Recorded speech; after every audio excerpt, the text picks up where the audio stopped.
Hello, नमस्कार सभी अभिभावकों एवं बच्चों। कैसे हैं? आशा है आप स्वस्थ होंगे, मस्त होंगे। आज टॉपिक है बौद्ध धर्म। टॉपिक है अपना बौद्ध धर्म। महात्मा बुद्ध का जन्म 563 ईस्वी पूर्व में कपिलवस्तु के निकट लुम्बिनी में हुआ था। बुद्ध के पिता शुद्धोधन, बुद्ध के पिताजी का नाम क्या था? शुद्धोधन शाक्य गणराज्य के शासक थे। और उनकी माता का जो नाम था वो महामाया था। माता की मृत्यु के बाद मौसी प्रजापति, महाप्रजापति ने उनका पालन पोषण किया था। बुद्ध का पालन पोषण किसने किया था? उसकी मौसी थी, है ना, महामाया। बुद्ध के बचपन का नाम सिद्धार्थ था। गौतम बुद्ध का विवाह 16 वर्ष की आयु में यशोधरा से हुआ था। किससे हुआ था बच्चों? यशोधरा से। इनके पुत्र का नाम राहुल था। गौतम बुद्ध के पुत्र का नाम। पुत्र जन्म के कुछ समय पश्चात ही 29 वर्ष की अवस्था में उन्होंने गृह त्याग दिया। जैसे ही पुत्र का जन्म हुआ तब महात्मा जी ने 29 वर्ष की अवस्था में गृह त्याग किया। आलार कलाम बुद्ध के प्रथम गुरु थे। अब है महात्मा बुद्ध। जन्म इसका ये बता दिया है 563 ईस्वी पूर्व। जन्म स्थान लुम्बिनी या कपिल वस्तु। गृह त्याग, जिसको महाभिनिष्क्रमण कहते हैं, यानी घर से त्याग जो कर लिया, महाभिनिष्क्रमण। ज्ञान प्राप्ति उरुवेला, जो बोध गया संबोधि बिहार में। और प्रथम उपदेश इसने कहाँ दिया था? सारनाथ धर्म चक्र प्रवर्तन। प्रथम उपदेश को किस नाम से जानते हैं? धर्म चक्र प्रवर्तन, जो सारनाथ में दिया था। और इनकी मृत्यु 483 ईस्वी पूर्व कुशीनारा, महापरिनिर्वाण। महापरिनिर्वाण यानी इनकी मृत्यु जो हुई 483 ईस्वी पूर्व में। त्रिरत्न इनके उसमें था सिद्धांतों में, बुद्ध धम्म एवं संघ। ये इसके त्रिरत्न थे, बुद्ध धम्म एवं संघ। आगे बढ़े। निरंजना नदी जो गया बिहार में है के तट पर उरुवेला नामक स्थान पर वैशाख पूर्णिमा के दिन सिद्धार्थ को ज्ञान की प्राप्ति हुई। सिद्धार्थ को ज्ञान की प्राप्ति किस दिन हुई? तो वैशाख पूर्णिमा।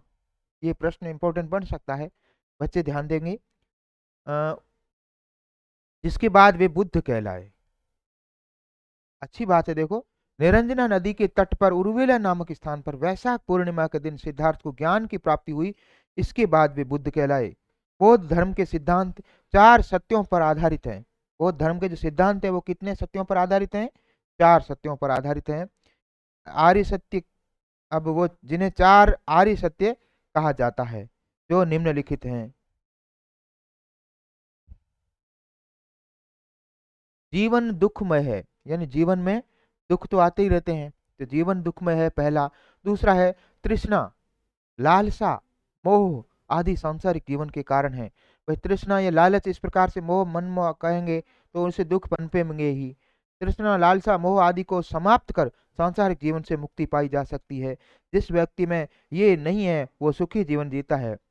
इसके लिए अष्टांगिक मार्ग का अनुसरण करना चाहिए। अब यदि मनुष्य को सुखी रहना है तो उन्होंने अष्टांगिक मार्ग का अनुसरण करने की बात करी है। बुद्ध ने निर्वाण मोक्ष प्राप्ति के लिए निम्न अष्टांगिक मार्ग बताए हैं। क्या बताए हैं? निम्न अष्टांगिक मार्ग बताए हैं। अब है पहला है सम्यक दृष्टि। दृष्टि सम्यक रखें, अच्छा देखें, है ना। अच्छा देखना ही सम्यक दृष्टि के तहत आता है। दूसरा है सम्यक संकल्प। संकल्प हमेशा अच्छा लेवें, कि हम अच्छी की बात करें। सम्यक वाणी, अच्छा बोलें, किसी का दिल न दुखाएं। ध्यान देवें बच्चों। तो अब बेटा सीधा बैठ। सम्यक वाणी, सम्यक कर्म, काम अच्छे करें हमेशा। कहावत है, जैसा करोगे वैसा भरोगे। आपके कर्म अच्छे हैं, आपके कार्य अच्छे हैं, तो वो आपको लौट करके वैसे ही आएंगे। आप अच्छा करोगे तो अच्छा फल मिलेगा इसी जीवन में, आगे तो मिलना ही मिलना है। तो जो बुरा कर्म करेगा तो वो उसको बुरा ही मिलेगा। सम्यक आजीविका, आजीविका यानी आप रोजी रोटी जो कमाते हो, खाते पीते हो, वो भी सम्यक खाएं। किसी का दिल दुखा करके या किसी का हड़प के इस प्रकार से करोगे तो आप उस दुखी रहोगे। सम्यक व्यायाम, शरीर को स्वस्थ रखना है तो अच्छे ढंग से व्यायाम होना चाहिए, नित्य व्यायाम। सम्यक स्मृति, यादाश्त भी अच्छी रखें। सम्यक समाधि। तो ये इस प्रकार से इसके 8 जो है वो अष्टांगिक मार्ग हैं। अब आता है बौद्ध धर्म में त्रिपिटक। क्या आता है? त्रिपिटक की बात कही गई है बेटा। सुत्त पिटक, पहला त्रिपिटक में क्या है? सुत्त पिटक। इसमें बौद्ध धर्म के सिद्धांतों का उल्लेख मिलता है। जो सुत्त पिटक है उसमें बौद्ध धर्म के सिद्धांत हैं। दूसरा है विनय पिटक। विनय पिटक, इसमें बौद्ध संघ के नियमों की व्याख्या की गई है। और तीसरा जो है वो है अभिधम्म पिटक। इसमें बौद्ध दर्शन पर प्रकाश डाला गया है। महात्मा बुद्ध के महापरिनिर्वाण के बाद बौद्ध धर्म महापरिनिर्वाण यानी उनकी जो मृत्यु हो गई, उसके बाद बौद्ध धर्म कई संप्रदायों में विभक्त हो गया। इनमें प्रमुख हैं हीनयान तथा महायान। अब यहाँ प्रश्न आ सकता है, हीनयान तथा महायान ये किस धर्म की शाखाएं हैं? हीनयान तथा महायान, बच्चों ध्यान दो बेटा, तो ये है बौद्ध धर्म की शाखाएं हैं। अब है बौद्ध संगीतियां। क्या आ रहा है बेटा? बौद्ध संगीतियां दिखाई दे रहा है ना? बौद्ध संगीतियां, प्रथम संगीति जो हुई थी वो 483 ईस्वी पूर्व राजगृह स्थान था। और शासक उस समय था अजात शत्रु और अध्यक्ष थे महाकश्यप। और द्वितीय संगीति जो थी वो 383 ईस्वी पूर्व वैशाली स्थान पर कालाशोक शासक के समय, और अध्यक्ष थे इसके साबक मीर।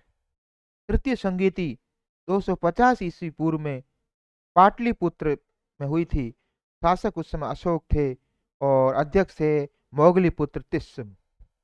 और चतुर्थ जो संगीति हुई थी वो कुंडल वन कश्मीर में हुई। शासक था कनिष्क और अध्यक्ष थे वसुमित्र।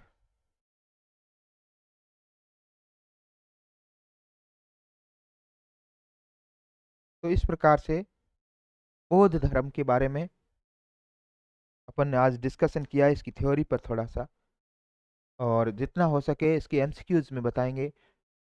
और आप जुड़े रहें हमारे यूट्यूब चैनल से, निरंतर क्लासेस आ रही हैं। अ, अपने बच्चों का अभी जो छुट्टियां चल रही शीतकालीन, इनमें विशेष ध्यान रखें और पठन पाठन पर अवश्य ध्यान देवें। ये बच्चे ही कल की निधि हैं, कल का भारत का भविष्य है। अ, इन्हीं आशाओं के साथ कि कल एक नए टॉपिक के साथ मिलेंगे। तब तक के लिए स्वस्थ रहिए, मस्त रहिए। Thank you. जय हिंद।